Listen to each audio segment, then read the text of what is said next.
How's it going, everybody? Just want to do a quick video update on my Ar-15 build, the M16A4, somewhat of a clone. I did install the hammer and trigger assembly. Of course, I need the rest of the parts to finish it. And then I finally ended up picking up the upper today, and I ended up going with the Aero Precision. It's the forged, 75 T6. And it has the black hard coat anodized finish, and that's what the lower was supposed to be, the same finish, but unfortunately they are a little bit off.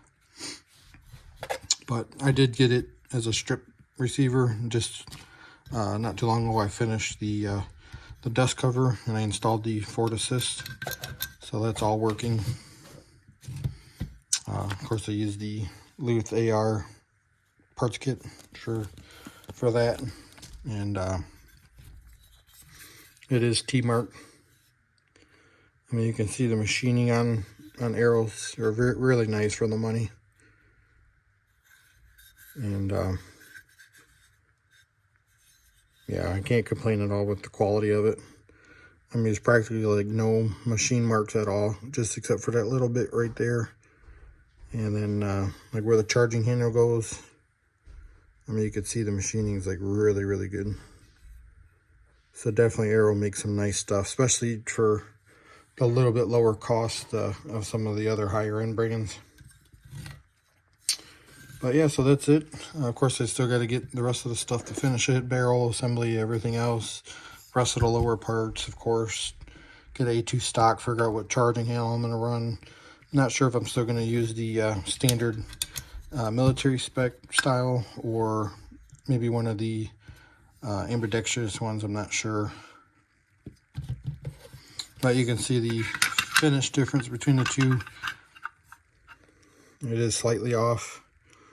I mean, from a distance it's not like the worst, but it still kind of annoys me a little bit.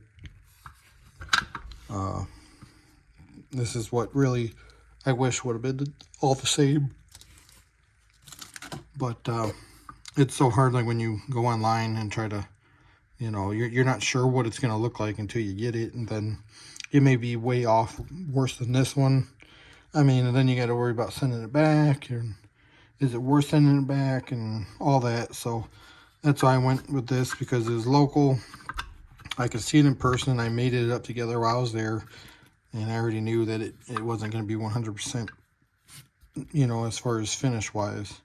Then the other one I had was the Anderson, which wasn't any better, so this is still closer to this. And then the Yankee Hill machine was even farther off. It was more grayer. So I says, you know what, who knows what other brand I would try to look for and not be the same, or be worse, and then have to worry about sending it back. And then of course I couldn't find a palmetto on their website. I would have tried that. At least I would have think that might have been a little bit more closer, since it's the same company, but they were completely out, and who knows when they're going to get more in. So I says, you know what, just for a little bit of a finish difference. I mean, it's not the worst, especially from a distance. Most people, I mean, when you're out there and the sun's beating on it, you probably may not notice it as much. At least I hope not.